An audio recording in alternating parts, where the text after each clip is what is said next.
Okay.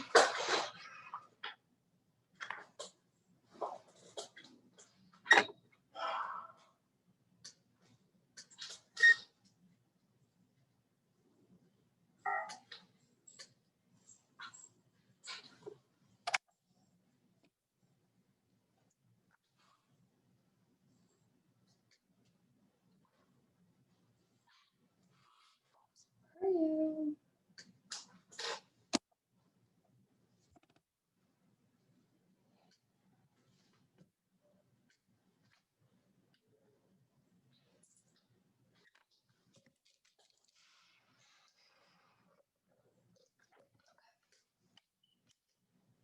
Where is you can say.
Hi, guys. Chris Vlahos is about to get on. I'm sorry. We're having a little technical difficulty. Just give us 2 seconds.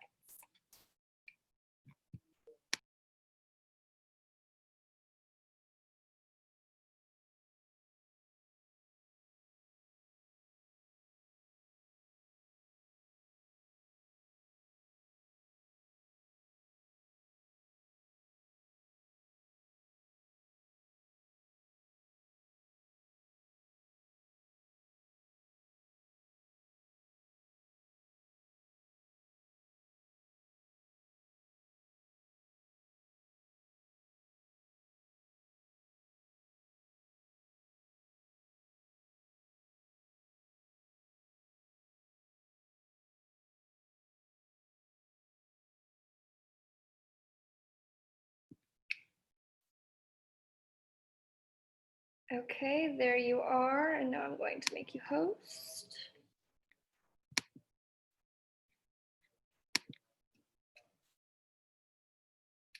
Okay, I'm gonna hang up now.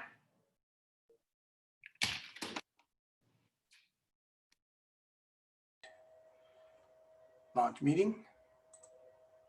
Oh, wait a minute, what? Shoot, okay. Minimize. And then how do I share the screen? So you're gonna click the green share screen button in the middle. Do you see it? I have to expand this. Okay, there we go, share screen. I was minimized, sorry. This, share. Got it. And then to go full screen. So to go full screen, we're gonna go to slideshow on the top little side bar. Yeah. Yeah, slideshow and then. From beginning. What, from beginning? Mm-hmm. Okay, I'll do that when I'm ready. Okay, we're good to go. I guess from, I don't want to, why is that not? Okay. Okay, so I just hit from the beginning and then it'll go. And then you can click your arrows to go back or forth. Right, okay. Cool, so are we on or what's happening? Okay, I can't see anyone, just me and you. How do I see the, who's on? Now you have Max. Oh, Max, okay. Are I there think other people? unless people turn their video on, you're not going to be able to see them, but you have about 9 participants right now. Okay. I can't hear anyone. I can't see anyone. So let me see here. And then if I wanted to share, am I sharing my screen right now? You are. Okay. So they can see my desktop, everything. No, we can only see Oh, the slideshow. okay. Gotcha. Mm-hmm. So if I wanted them to show my, okay, never mind. That's good. Hi, everyone. I guess we're live. I can't see anyone. I can't hear anyone. Hi, Anna. You just came on. I'm getting no feedback from anyone, so I don't know. Hello. Max, how you doing? Hi, Chris. Good. How you doing? Hey, Chris. Hello. This is Mike Hi, guys. Oshiro here. Hey, Mike, if you guys have a camera and if you can turn your video on, that would be great because I can't see anybody. I don't know who's on the call. I can see Max. He's the only one who has his camera on. It'd just be great to see you guys and see, you know, what's going on in Zoom land. Can everyone hear me okay, see me okay? Yeah. Okay. Anyone else out there? I hear Mike, I see Max, and that's about it. Elise, are you guys on the call? Anyone? Okay. Well, it's 1:37 now. Hi, so Chris. Hey, Elise. And Yuna, you Hi, there? Chris. Yes. I can hear you. Hi, Chris. Hello. Hi, If everyone sorry. can hear me, I can only hear a few people. I only see one person who has video. So I'm kind of like, okay. I don't know who's out there. We're gonna go ahead and get started because it's running as the 1:37. I like to do my Zoom calls as kind of like an open forum. So please feel free when you want to ask a question, you can unmute yourself and just chime in anytime, or I'm always open for suggestions as well. Because like the last Zoom call that I did, hey Yuna, Hi, Chris. you doing? Nice background. Thank you.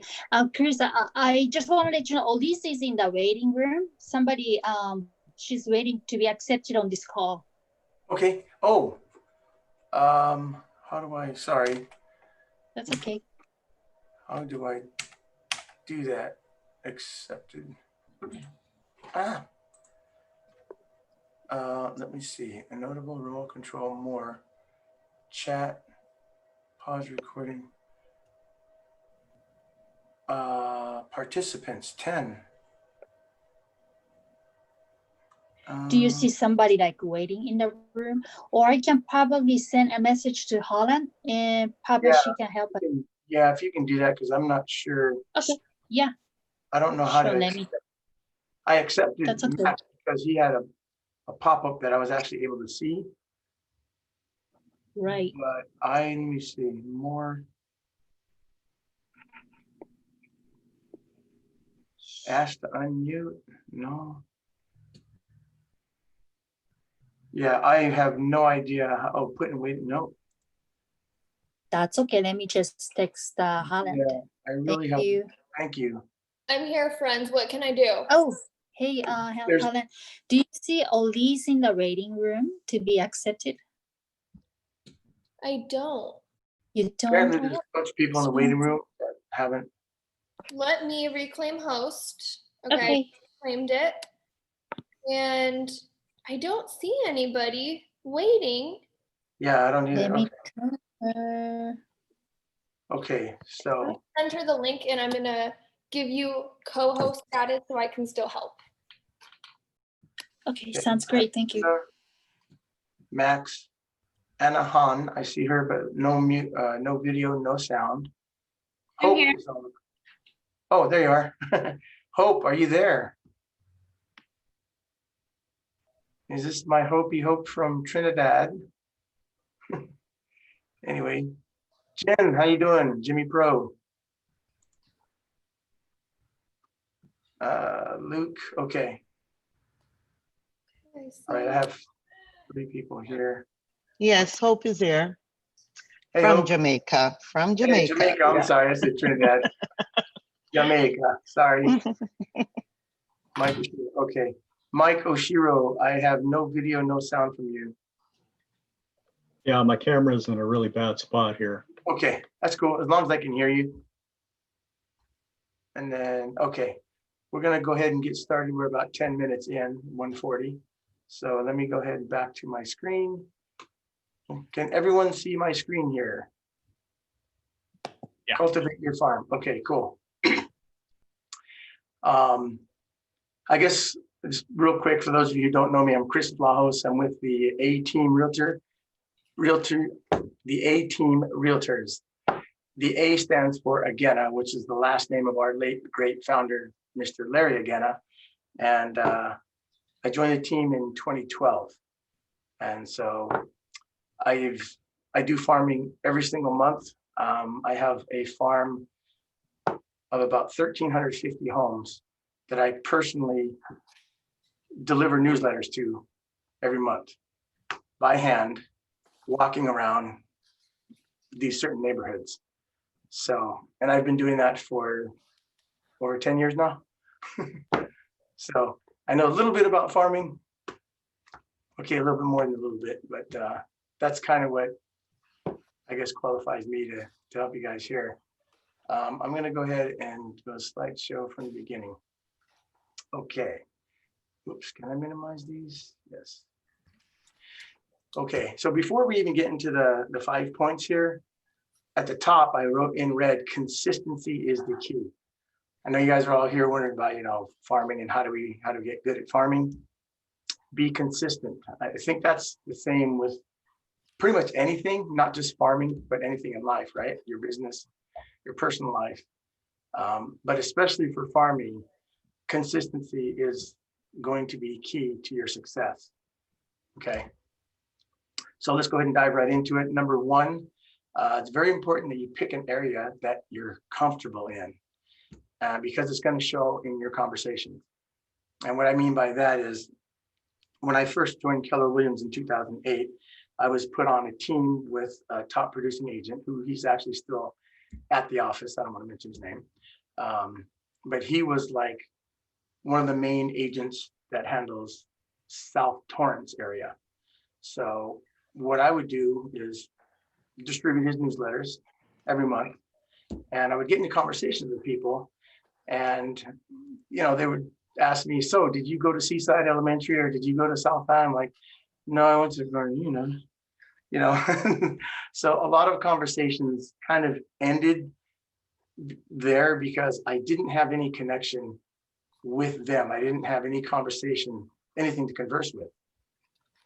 So I think it's very important because, like I said, it's going to show. It's going to show in your language. It's going to show in when people start asking you questions. They'll ask you, oh, where did you grow up? Did you go here, go there? And so it's very important to be comfortable. And then once you find an area that you're comfortable in, number 2 is learn the stats for that area. And let's say you have an area here, Torrance, and then the nearby surrounding areas too. You don't want to go too far out. It's good to know all the stats for all the other areas, but when you're farming and when you're talking to people, most people are only interested in the neighborhood surrounding where they're at, maybe a little bit beyond, a little far beyond that. Also find out who the top agents are in that area or in those areas and find out how much business they're doing. So who can tell me why they think finding out more about the agents is important? Why is that important to find out what other agents are doing? Anyone? Know how productive the area is. Yeah, exactly. Know how productive your area is. Anyone else? It'll show you what's working and what's not. Yep, it's good to see, like when you go farming, let's say, you're out passing out newsletters, you see other realtors newsletters or their flyers. Pick one up every now and then and see how they're doing their marketing. And also it helps because if you ever go on a listing appointment in a neighborhood that they control, one of the questions that we always ask is to the potential seller is, oh, are you interviewing any other agents? And they say, yeah, we're interviewing 2 others. Oh, do you mind sharing with me like who the other agents are? And they'll say, you know, like Ray Millman or Al again. And you're like, oh, damn. No, I'm just kidding. But it's good to know who your competition is. Because you have to, well, you should always, I think, one up your game, but knowing who your competition is definitely helpful.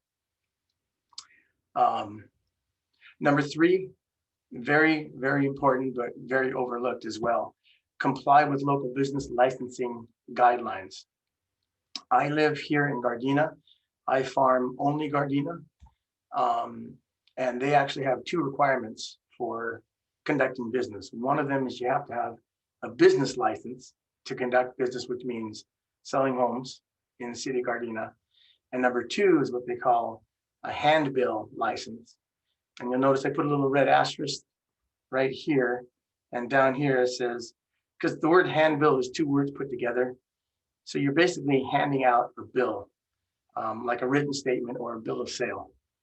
I guess that dates back to the old 1500s where they had poster boards and handbills, things like that. So those are the 2 requirements for Gardena, and you have to have both. If you don't, it's not like the city of Gardena is actually going around and looking for realtors who are not complying, but I have heard people complaining about other realtors and these people who have those flyers for like restaurants or car washes, and they just like littering the city with them, and they were just got out of hand. They're putting them on people's cars and everything like that. They're supposed to have a hand-built license as well. So a bunch of the neighbors in one neighborhood got upset. They called the city, and the city told them you can't pass your flyers out here anymore.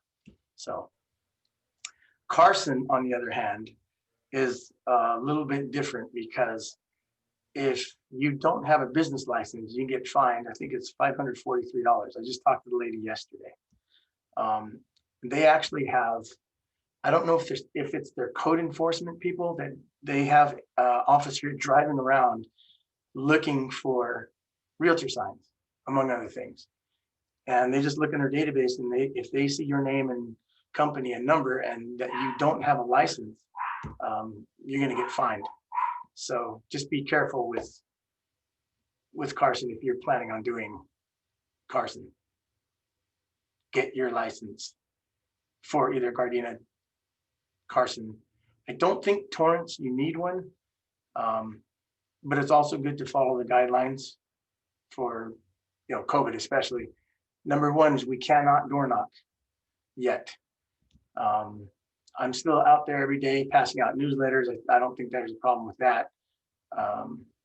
And even then, since I haven't been knocking on doors in 3 months, doesn't matter. If I'm out there, every single day that I'm out there, I talk to at least 2 to 3 people. They're walking their dogs, they're mowing their lawn, they're watering their lawn, or they're like, hey, how's it going? Thanks for the newsletter. Hope all is well. Chit chat, small talk. But you're always going to run into that. So door knocking is not necessary. It helps, but you're still going to be able to talk to people when you're out there. Before I go on to number 4, does anyone have any questions, any comments, feedback, input? I want to hear from you guys. You had mentioned, different cities will have different rules. Where's the best place to find that, what each city's rules are in regarding? Go to the city's website, cityoftorrance.org, cityofgardena.org, city of Carson, whatever it is. And look, you can actually call them, because a lot of times their websites are really, really deep with, a lot of information, and it doesn't get specifically into realtors handing out flyers and doing certain things like that, right?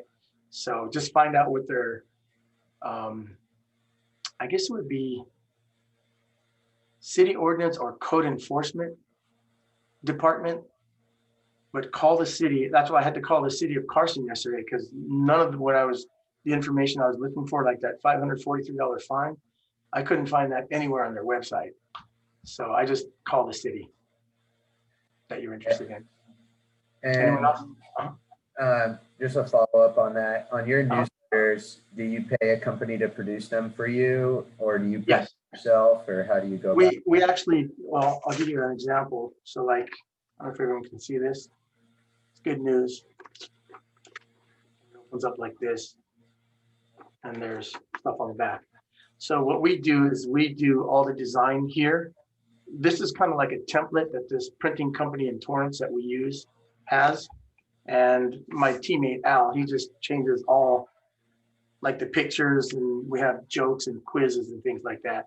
So most of that stuff we update ourselves. And we send it off as a PDF to the company. They print them out, and we go pick them up, fold them, and hit the streets, literally. Got it. And you don't have specific addresses on yours since you're handing them out into mailboxes on your own? I have specific areas, like blocks of parts of Gardena.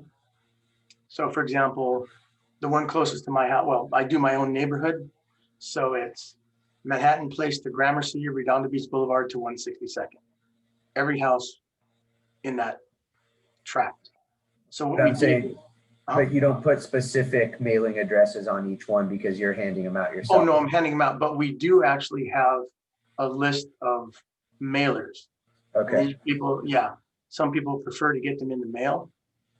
So we have another, I think it's another 1,000 or so of these actual newsletters that will get a prepaid stamp, and we go, yeah, it does go out to them directly. Yes, direct mail. Okay. We Gotcha. do that as, yeah, we do that as well. Okay. Anyway, and then we do that too also because a lot of people still want to keep up with Gardena. Let's say we sold their house and they moved out of state or out of the city, but they still like to get our newsletters. So that's another reason we mail to people. Okay. Yeah, I actually did a newsletter as well to an area that I'm focusing on. And Cool. I mailed it because I was a little bit nervous about the door knocking policy. Yeah. I didn't know if that was against policy right now, but It is. are you pretty confident it's not, though? It's just to hand out mailers into individual mailboxes. That doesn't constitute as door knocking. No, it doesn't, because I'm not putting them in their mailboxes. We're not mail postal. I just put them on their screen door or on their porch under the mat. Okay, got it. And I've heard nothing from the city of LA or the city of Gardena as of yet. Okay. But I do have, in case I do, I have my handbill license. It's printed out and I keep it in my car. So if I ever get caught, somebody complains, I'm like, no, I have a handbill license here, so that I can do this. Got So it. Okay. what city are you doing that? I do it in Redondo Beach in South Oh, Redondo. okay.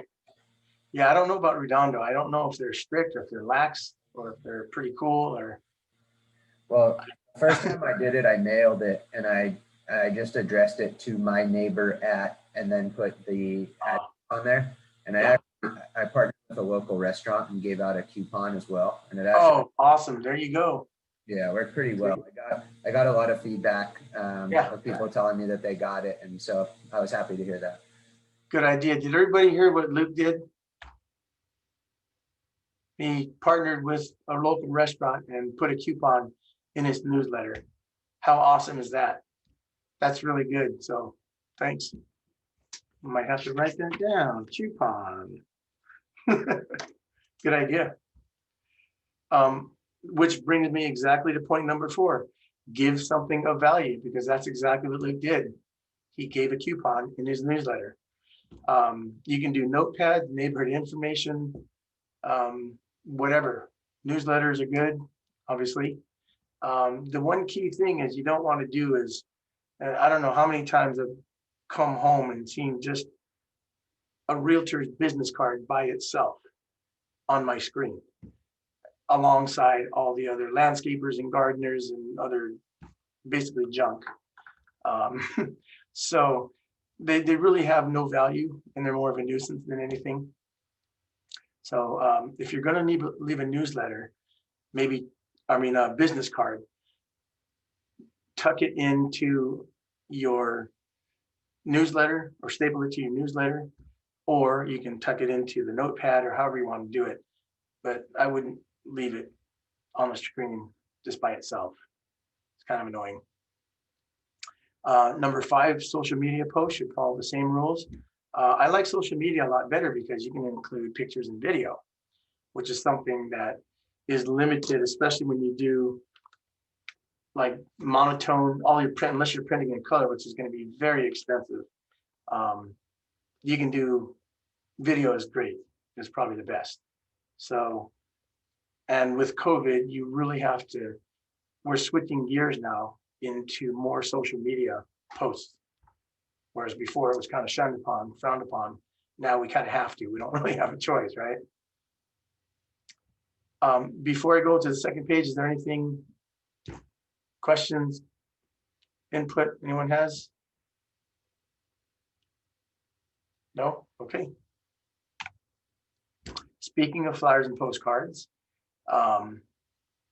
it's good to have a call to action. You have to have a call to action or an audacious promise. It's good to have both. And I downloaded some samples from a postcard website, which I think are pretty good. Always give information that's going to be useful to a potential seller. Don't make it about you. I don't know how many business cards and postcards I see, or that we see, where it's all about, I'm the best agent this, and CPRES that, and ePro inner circle top agent member. Nobody cares about that.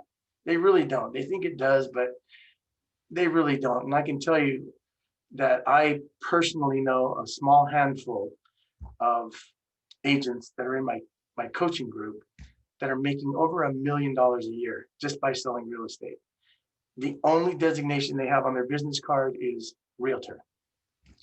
That's it. So sorry to burst your bubble if you plan on doing all that stuff. Don't make anything about you.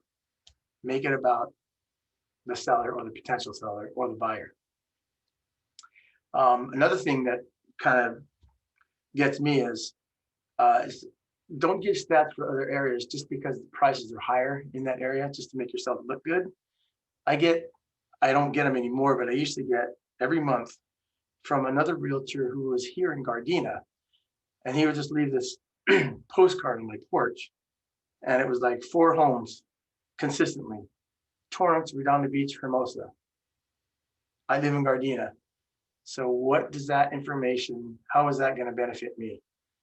And I just end up tossing it because it has absolutely nothing to do with the home prices of where I live. So tailor your handouts specifically to the area that you're going to be farming.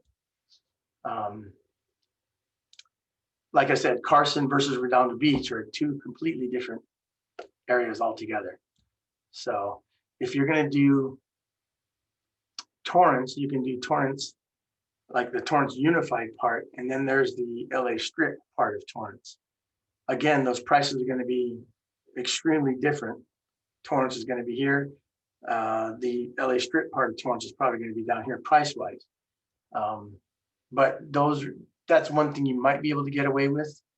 But just be careful with that. Just make sure that you focus on exactly where you're going to be farming.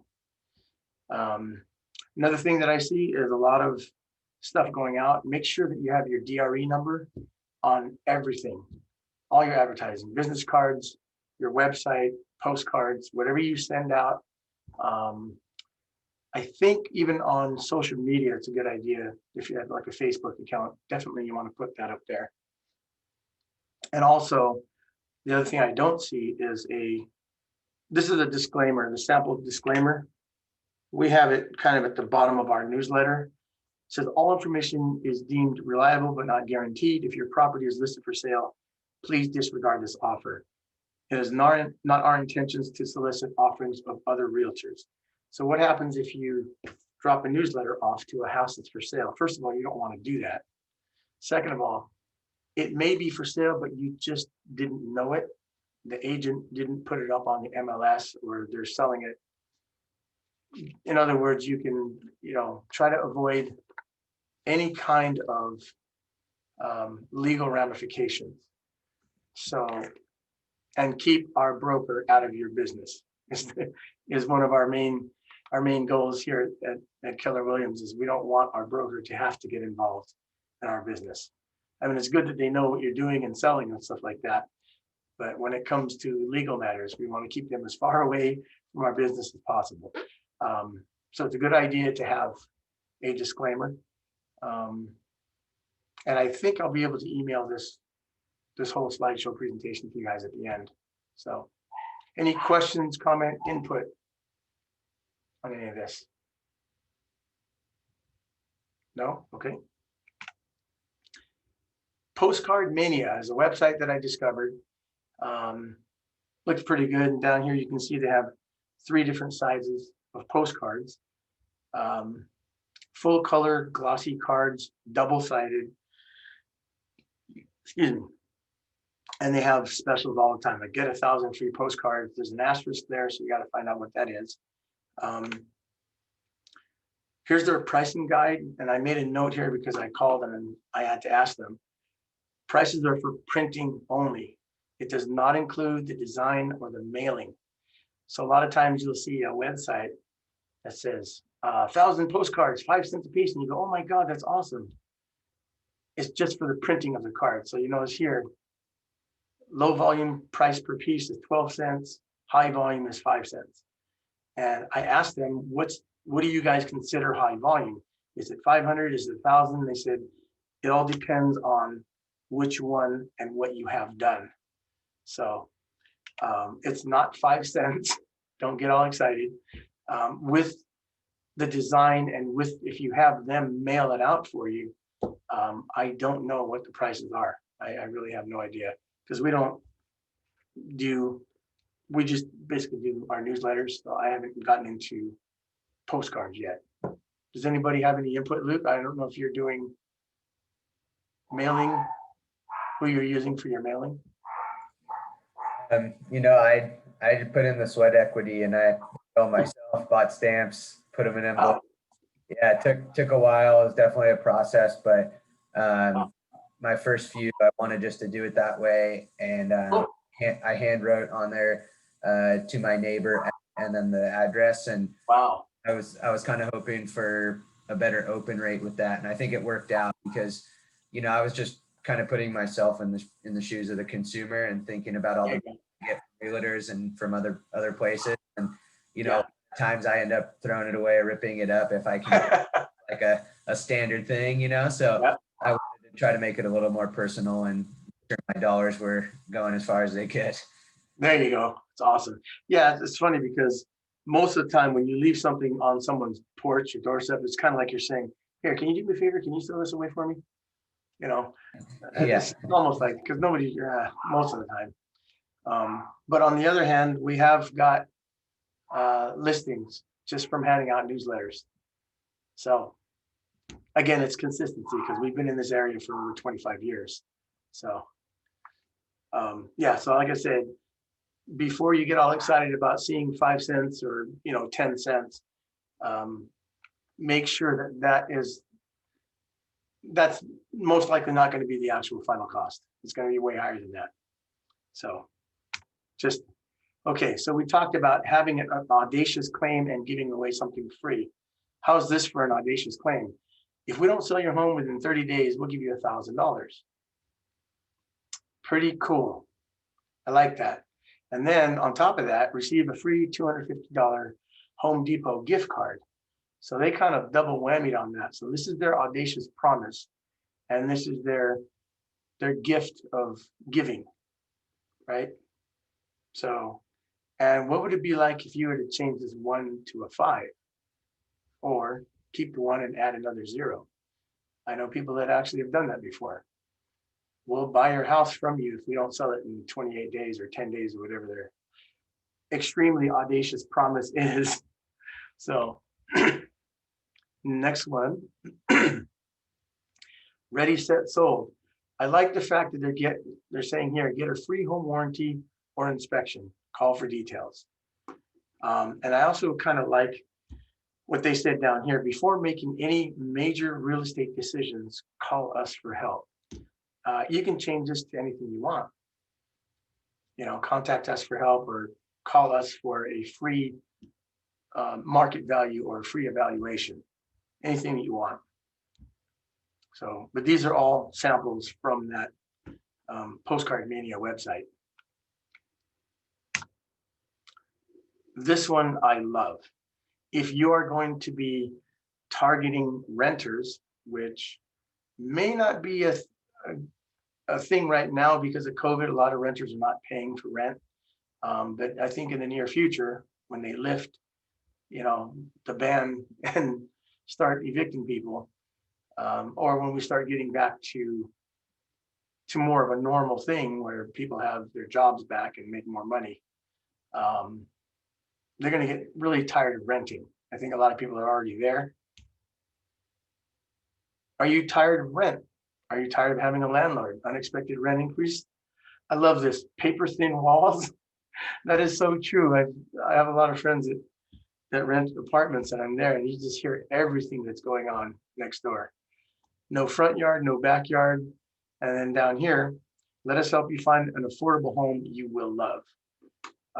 I'm not sure where this came from. It's probably just something that you can put in there. Most first-time home buyers qualify for up to $7,500, whatever it is. Find out from a lender if there are any first-time home buyer programs going on. Include that in there. So this just some of the postcards that kind of spoke to me in a way. Some good ideas.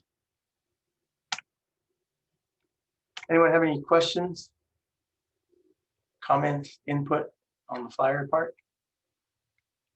No? Okay. This is an app that Holland, thank you very much, dear, introduced me to. It's called Strava. I think it's for bicyclists, or just you can do a walk, and it pretty much tracks everywhere you walk. And this is a pretty cool app because sometimes I'll be out there and it's getting late or I'm getting hungry and I have to stop. And if I don't write down where I left off when I'm doing my farm, I'm like, oh shoot, where did I left off? Darn. So this helps a lot. And this is like a bigger version of it. So this is one of the streets in Gardena that I farm every month. So this green circle is where I started. And these little lines here is like every door that I went to. It's pretty cool. And then this is where I stopped. And then the next day I picked up from here and I finished the whole street. But it's called Strava, S-T-R-A-V-A.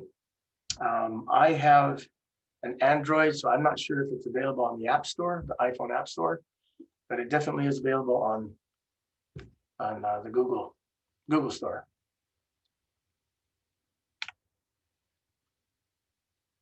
This is an app that we use from one of our title reps. His name is Matt Gagline, and Total Farm.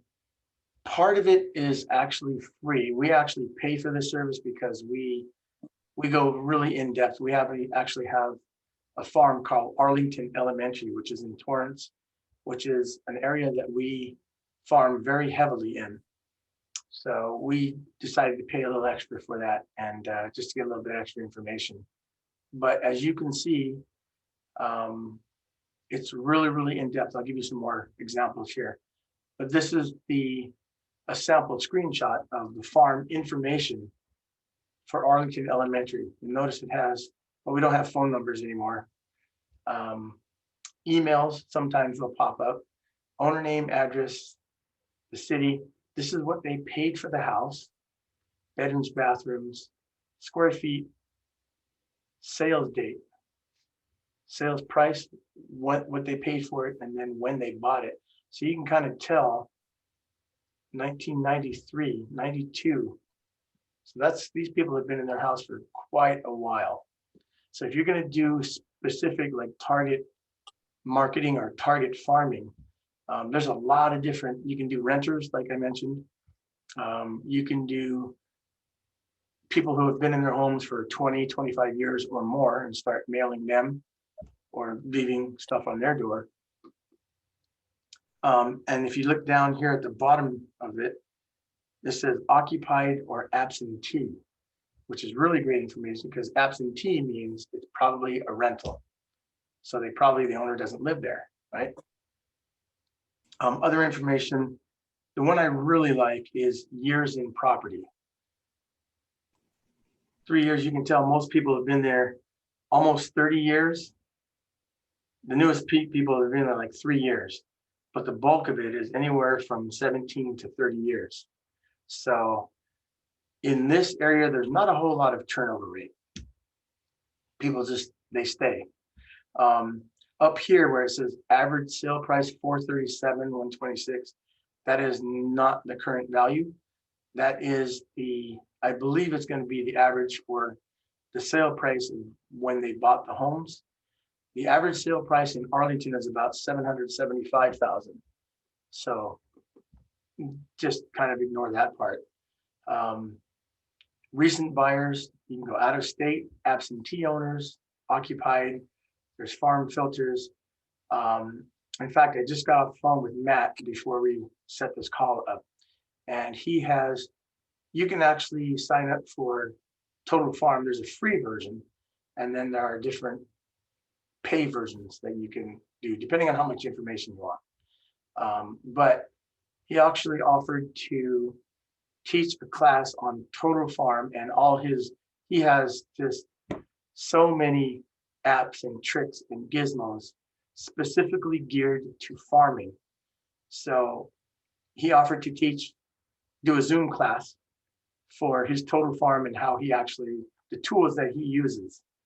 And he can pass those on to you guys. Does anyone like that idea? Anyone should I set that up with Holland for next week, or what do you guys think? Yeah. Anyone? Okay. I heard one person. Yes. Are you saying for this app? Yes, for Total Farm. And then mainly it would be for this because he has a free version of it. Okay. But he also has other things. He's always coming to the office and telling us, hey, check this out. You can do this, you can do that, you can do this. It's like, he's like a walking infomercial for farming apps. It's incredible, this guy, what he does. Chris, I have a quick question. Sure. Oh, what are the difference between like paid version and free version? Those like information you receive from the title company? Like for this one here, it would just be the amount of in-depth information. Like if you wanted somebody's phone number or email address, I don't think you'll be able to get that in the free version. Okay. It's just the deeper you dig, the more the more chances there are you're gonna have to pay for that information. Got it. Thank So you. yeah, but I can definitely set that up with Holland to have Matt come on and do a Zoom call and talk about all his fancy whiz bangs that he has. Everyone okay with that, or? Yes. Yes. Okay, cool. I'll go ahead and set that up then. This is, let me see. So this is another sample of information that you can get. This is free information, and I did a screenshot of his website too. Pretty cool information. Unfortunately, this was July of this year, so information, the data is probably outdated. But he's just single family homes, condos, and townhomes. And this information is very accurate. 1,943 sales for single families, townhome, condos, 1903. And it gives you the chain. So this is very important information to know, because when you're out there farming and when you're out talking to people, one of the main questions you'll get is, hey, how's the market? Right? And my question is, if I'm in my farm, I pretty much know that they're asking about Gardena, But if I'm out somewhere else and people say, hey, somebody asked me, how's the market? My first question is, which one? Are you talking about North Torrance, East Torrance, Carson? Because real estate is pretty much a micro market. What happens in North Redondo is going to be way different than South Redondo, right? Price-wise and activity. So this is a good tool to have, and I'll show you exactly how I got this. So you guys can log in, go to his website and just click on a link and you'll get this information as well. So I just did this screen because it has Carson here, El Segundo, Gardena, Harbor City, Hawthorne, Hermosa Beach. I'm not sure why he only has July. Maybe he hasn't updated his website yet. We'll find out about that. So here's some more Manhattan Beach, Pacific Palisades, Rolling Hills. So they've all had upticks in their sales. PV Estates, wow, down 56%. So these are, you don't have to memorize all of them, but it's just a good idea to have a general idea of what homes are selling for. And what I like to do is I like to know, because there's usually a vast difference between single family homes, condos, and townhomes. So that's another question I ask. When somebody asks me, how's the market? I say, well, for single family homes, Gardena has seen a 1% a month, increase in overall pricing. Condos and townhomes, maybe not so much. Prices are going to be a little different.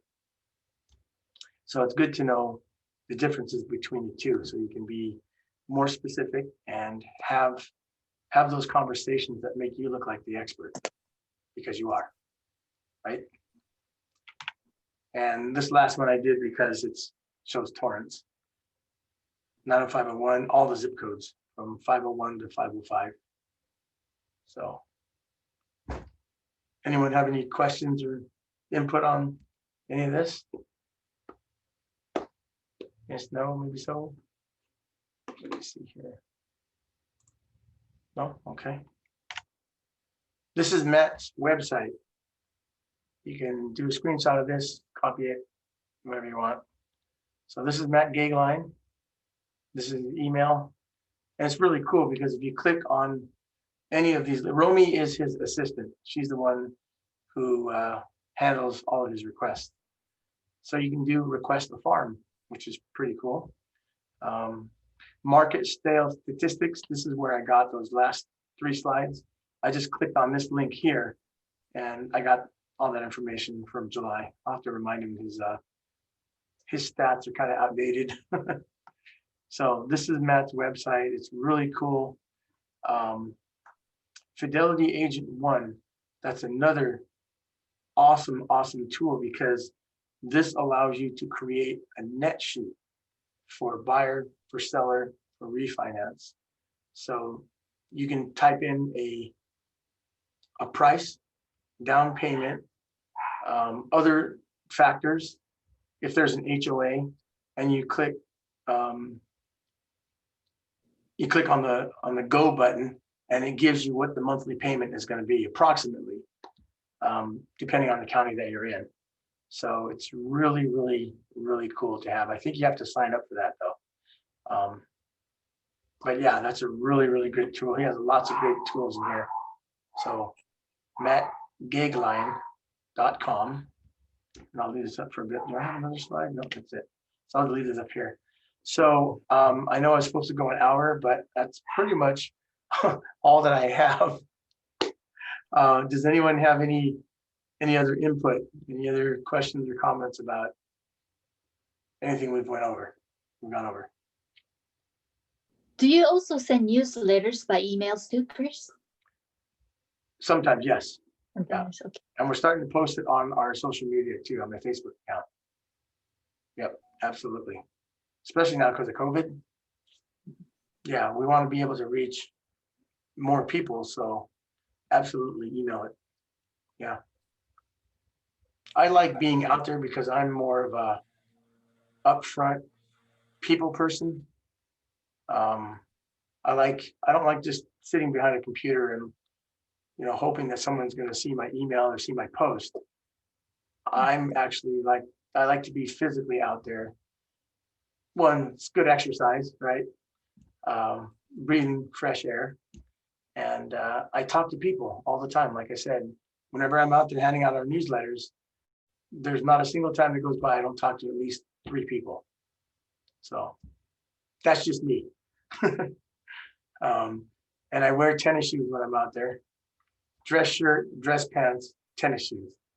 Because I'm out there typically in my farm days, anywhere from 2 to 3 hours a day. So if you're gonna be out there, another tip, don't wear dress shoes, especially if you have a large farm area. If you're gonna be out there consistently, find some shoes that are going to hold up and you'll be comfortable in. Dress shoes, you're gonna quit after half an hour. One recommendation I'll say, I haven't done it yet, but one of my friends lives up in the Bay Area. Uh-huh. He started doing seminars where he would email out to teachers in all the districts. He used to be a teacher. Uh-huh. And put on seminars where he partnered with his lender, and they would go through the benefits of purchasing over renting, and then they'd go through the purchase process, and then the lender would go through the lending process. And then afterwards, by signing up, this was on Zoom, so they would email them out, they'd have a date set, and Wow. then they'd RSVP and have this seminar on Zoom. And he was getting like 2 to 3 buyer leads out of these seminars, and he's done 4 or 5. Wow, that's awesome. Yeah, that's another thing. Just when you were showing that Total Farm email, that could be a good thing to do, especially right now while everyone's virtual. It's actually kind of easy. Yep. Virtual seminar. Yeah, absolutely. That's a great idea, doing the Zoom call. In fact, I'm actually going to be working with our lender in-house, Chris Rivera. I finally got my lapel mics because I'm going to set my camera up, and I just have a series of questions for him, like, what's the difference between FHA and VA? I'm a new buyer. How do I get started? What do you need from me? What do I need to get started? And we're going to post those up on our YouTube channel and our social media accounts. It won't be a Zoom call, but I actually like that Zoom call idea a lot better because it's live, and yeah, you get people, you set a date and a time and people show up, right? That's awesome. Very good. I like that. Anyone else have any awesome ideas? Excuse me. Anyone else have any input? No. Sorry. Okay, I guess that pretty much concludes our meeting. Thank you all very much for coming and listening.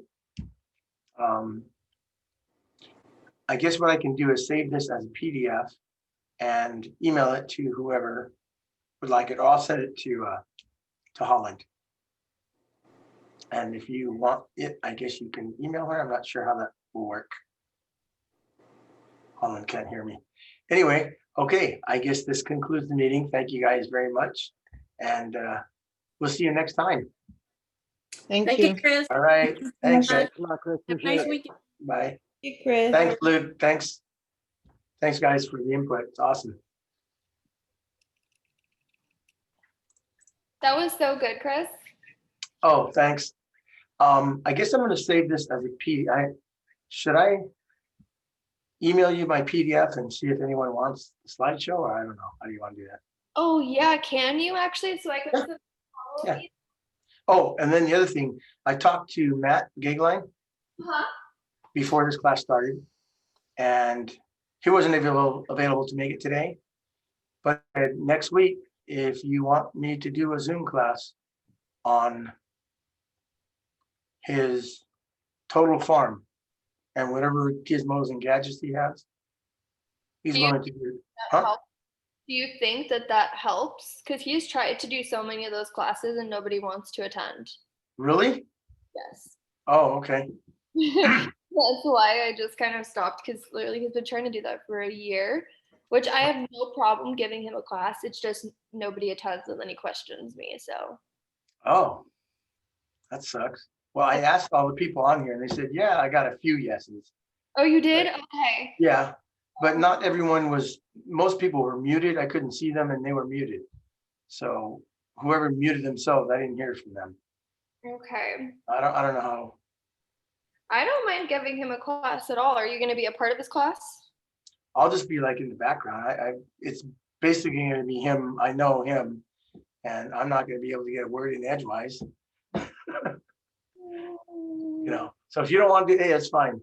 But I can't. I already gave Jim Corello a spot next week, and I can't have 2 title reps in the same. Okay, Yeah. cool. Good. But That's let me fine. wait. Hold on, while I have you on here, because I'm just gonna let you talk to Matt, because you already talked to him. Okay, I'll text them or, If you guys want, he can have something on November 30th. That is November 30th? have no title reps. Okay. But in your experience, nobody shows up to his stuff? Wow. Not even Jim Corello's, but he wanted to give it a try, so I'll do whatever they want to do. Okay. November 30th. Yeah, no one's gonna show up at gyms either. Sorry, I have to call this number back. Okay. Thanks, Bye. Holland. Thank you. Hi, this is Holland with KW South Bay. I just missed a phone call from you. I got my doctor